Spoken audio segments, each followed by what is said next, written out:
এই যে ছোটো মাছ নিয়েছি, বৌদি মাছ, হাতে মেখে রান্না করব। এই মাছের মধ্যে আমি দিয়ে দিচ্ছি প্রথমে পেঁয়াজ কুচি। এখানে আমি 2টো পেঁয়াজ নিয়েছি।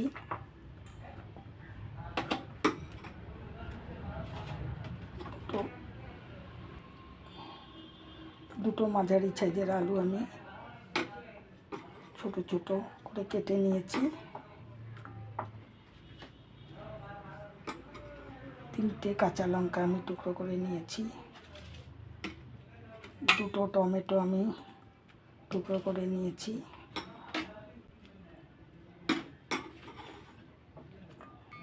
নিয়েছি অর্ধেক বেগুন,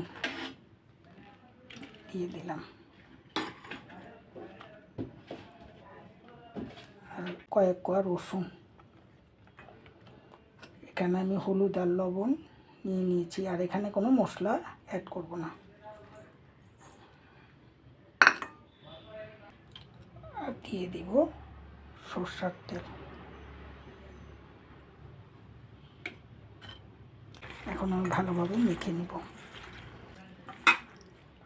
মাছগুলো একেবারে ছোটো, তাই সবজির সাথে আমি হালকা করে মেখে নিচ্ছি। মেখে নিলাম, কড়াই বসিয়ে দিলাম। কড়াইটা গরম হয়ে এলে আমি তেল দিয়ে দেব। কাঁচা মাছে তেল দিয়েছি, তাই তেলটা একটু কম পরিমাণে দেব। তেলের উপরে দিয়ে দিচ্ছি কালো জিরা ফোড়ন,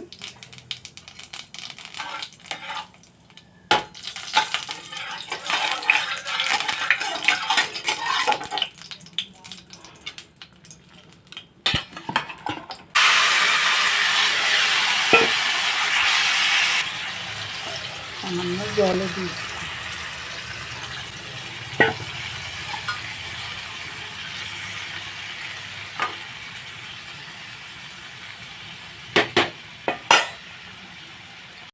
আমি কিন্তু মাছ ভেজে নিইনি, কাঁচা মাছ হাতে মাখা করে রান্না করছি।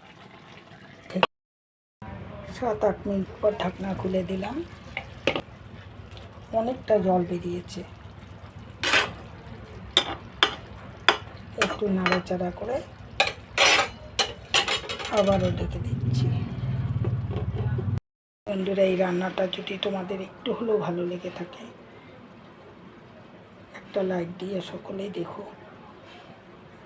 একটা লাইক দেওয়ার জন্য অনুরোধ করলাম। এই একটা লাইকই আমার কাছে অত্যন্ত গুরুত্বপূর্ণ। আমিও তোমাদের যে কোনো ভিডিও দেখলে লাইক দিয়ে দেখি। শেয়ার করে দিও, কমেন্ট বক্সে কমেন্ট করতে ভুলো না। যারা আমার পাশে নতুন, তারা প্লিজ একটা সাবস্ক্রাইব করে পাশে থেকো।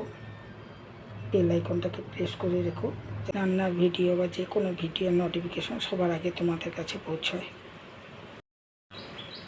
তোমরাও আমাকে সহযোগিতা করো, আমিও তোমাদের পাশে আছি। যতটুকু সম্ভব আমিও তোমাদের সাথে সহযোগিতা করব। আবারও ঢাকনা খুলে দিই। এখন ধনিয়া পাতা কুচি ছড়িয়ে দিলাম।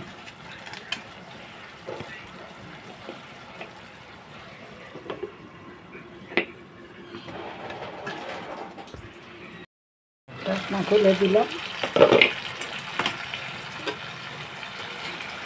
জল অনেকটাই শুকিয়ে এসেছে। এইভাবে রান্না করে নিলাম হাতে মাখা পুরা মাছের চচ্চড়ি। এখন একটু কাঁচা তেল ছড়িয়ে দিচ্ছি।